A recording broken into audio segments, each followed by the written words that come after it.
Mick Uclea joins us right now. Mick, you co-wrote this book with Robert Lorber. Correct. And the book deals with a lot of the situations we're all dealing with right now, a lot of uncertainty. Book deals with you because it's about you.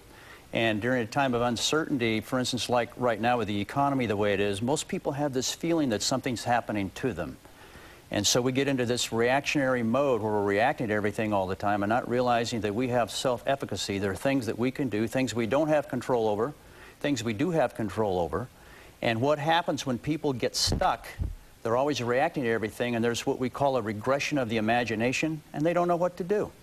And so it's not to get into psychobabble here, but it's an external locus of control where we're always reacting to the things around us rather than that internal locus of control where I know who I am, what I want, where I'm going, and I connect who I am to my role, and I discover that when I discover who I am, what I want tends to show up. So what do I have control over? Don't always react to everything. Get that sense of adventure back, and you won't do that unless you figure out your strengths and your passions and that you do have the ability to make things happen. I think you wrote this just for news anchors. Yeah, well, we could use it. I react to everything.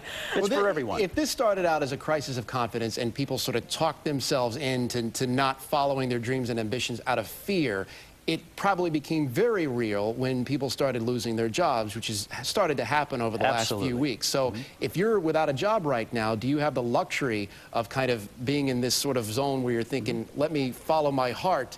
You got to just get a paycheck. So how does the book Great question, Paul, and that's one of the keys. Sometimes people are in jobs and they have this sense of uneasiness. This system works. It's a four-dimensional thinking model that successful people do. Sometimes it's thrust upon you. And during a time like that, you can either panic, or that's when you really need to sit down and figure out during this disorienting time. By the way, when we go through a disorientation or a disequilibrium, that's when the greatest learning takes place. And you know as well as I do that certain times when things happen to you that you're not happy about, sometimes that leads to the greatest learning in your life if you approach it correctly. And so that's what this four-dimensional thinking model does for people. Well, and we just want to go over some of the questions that this book looks at. We have a graphic here so you can follow along at home. Some of the questions that are asked inside the book: who are you and what do you want out of life? Where are you and why are you there? What will you do and how will you do it? Now, some people in your book took these questions to heart, literally. How were they impacted by these? Absolutely, big time. In fact, one of the person that was the part of our publishing group changed jobs. Other people, and we're not advocating that you go and quit your job. We're not doing that. But most people don't find meaning in their job. They don't connect who they are to their role. And we've discovered, and research has shown, that when people begin to discover their strengths and their passions and realize that they connect that to the role that they're doing, their job satisfaction goes up. So it's not just a matter of changing jobs. You can't have a peak performance without a peak purpose. So that first dimension, who are you and what do you want, is extremely important. People don't take the time in this hyperkinetic society to stop and reflect these very important parts of their life. It's reflection that leads to action, and so they go through life spinning their wheels, feeling stuck, again, like there's no sense of imagination or adventure to what life's all about. Second one's very important.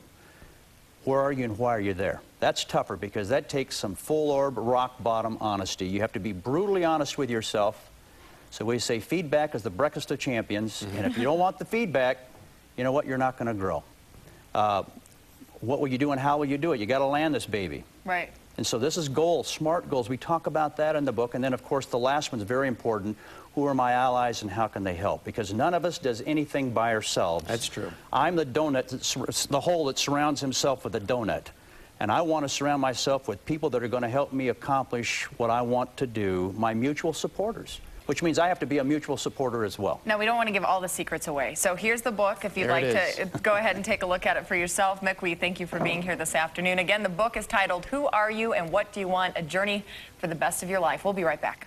Mick Uclea and Robert Lorber. Good morning to both of you. Morning, Peter. Let's look, you have 4 questions that you talk about in your book that everybody should ask themselves as they're trying to figure out what they want to do in life. Let's take a quick look at those 4. And the first one, as we just said, who are you and what do you want? Where are you and why are you there? What will you do and how will you do it? And who are your allies and how can they help? Well, start us off with the first one. Mick, why is that first one so important? The first one's important because you need to connect who you are with what you do. And a lot of people play roles and their jobs. They go to college, they get jobs, and then when their role's over, they don't really know what their strengths and passions are. So who you are is very important because there's a continuum between who you are and what you do. And if you don't make that connection, a lot of times people, they become like an empty shell. They're doing other people's agendas. They're not doing their own agenda. They don't know their strengths, their passions, and what they're good at doing. But Robert, also, it's what do you want? Does this go to the whole kind of passion issue? Or well, what? it's more about where are you and why are you there? Because no matter where you are in your life, it is how do I make it better? How do I understand my passions, the things I'm excited about, so I can move in that direction? And it doesn't just mean change jobs. It means if you're in a job and you want to be better at it, you want to be having a better life, that's what that question takes you towards. What will you do and how will you do it is the logical third one. Mick? Well, you have to land that plane. What are your goals, your aspirations? You can have dreams, but when dreams collide with reality, often reality wins. So you need to set some good goals and figure out what your learning agenda needs to be to get to where you want to go. And finally, who are your allies and how can they help you, Robert? We are all surrounded by wonderful people in our lives. Teachers, mentors, parents, coaches. How do you use that talent to help you? And any one of them, when you say, could you help me? Could you help me take a look at my life? We'll be there for you. And it's a matter of asking. And that's what we say. First, start with where you are, know where you want to go, and then get some help. Give me a good story, a good personal story about somebody who has taken your advice and personify this for us. Oh, your story. Go ahead. Tell your story. Well, for me, when I thought I wanted to be a veterinarian, okay? I went to school and I took chemistry. That was it. And I thought my life was over. Some people helped me take a look at what my passions were, which is how we got started on this concept. And I realized that I really wanted to work with people, my passion for people, my love for working with people. Otherwise, I would have been on a course that would have been a failure. So you didn't want to work with animals? Well, I did want to work with animals, but I didn't know how to do chemistry. Oh, all right. And you have to do chemistry. Mick, the interesting thing about your background, which is fascinating to me, is you have a PhD in theology. That's correct. So how did you get from theology to this, to consulting? Theology is the queen of all sciences. Actually, theology is a good degree, but I do a lot of leadership consulting as well. And basically, it gives you a broad background in basic knowledge, but you don't get an education and you quit learning. You have to keep learning.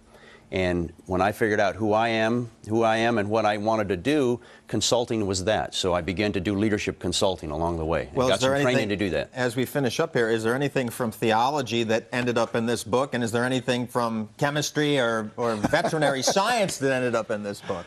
Well, I think this book is full of theology because our maker wants us to really figure out who we are and what it is we're really good at doing. We have gifts, we have passions, and he wants us to put those to work. And you should connect who you are with what you do. When you do that, you're a fulfilled person. You make a lot better work in life, and you make a lot of people a lot more happier, including yourself. Robert? I just found I love working with leaders and business executives. It's just been such a blast to work with people like that. Well, here's the joke. A lot of those guys are animals. Anyway, Robert and Mick, Good ones. Thank you so much. Well, Mick Uclea and also Robert Lober, they have written Who You Are and What Do You Want, and they join us live today. Good morning, guys. Good morning. Thanks. Good, Steve. Great to be here. Now, you got a great story. You both of you had it all. But you had it all, but it was at a high personal price. You were commuting all the time. You felt like you weren't seeing your family enough. You said, I'm not going to do it anymore. And basically decided that I really needed to make a change in my life. And when we're young, it's hard to figure out how do you make a change. And one of the things that Mick and I talk about in this book is how do you use people around you? How do you get help? So I asked a lot of friends and clients and people that I worked with what they thought about it. Forget about being young to make a change. When you're old, it's tough to make a change, too. After 25 years of doing a job, to say, oh, I think I'll do something else. But how do you focus now on all these teens, young adults, coming out of college, 3.2 million? And a lot of them are looking at a more bleak picture than in other years with the economy. What do you suggest? There are 4 questions, right, that everyone's supposed to ask themselves. 4 questions, 4-dimensional thinking, and really what the book is designed to do is to help people connect what they do to who they are. And at a young age like that, this is a great place. This is not a 4-step process where you take 4 steps and then do something else later. This becomes a way of thinking. these 4 dimensions. We live in 4-dimensional world, and these 4 dimensions will help you connect who you are with what you do, because a lot of people don't make that connection. So you discover your strengths, your passions. You make sure that your schedule reflects your values. So that's very important. But one of the things is, you have to go where the jobs are. Yes. And a lot of people don't like New York City, but this is where there are a lot of jobs. Steve, that's what's scary for our kids, even Mick and my kids, where we're looking at how do we help them make the kinds of choices where their passions are, where the things are that they really want to do. Sure. And in college, you don't get any courses that tell you that. No. And that's why we wrote this book also, for those kids. So here are the questions. Who are you and what do you want? Okay, so like, how would you answer that question? First of all, who are you? What are your strengths? What are you really good at doing? What do people say you're good at doing? And then your passions. What are those passions? What do you get excited about doing? What really makes you feel alive? And you have to make sure that your strengths and your passions, they are what they are, but you can develop those. Now, your obligations, your commitments, that's another story.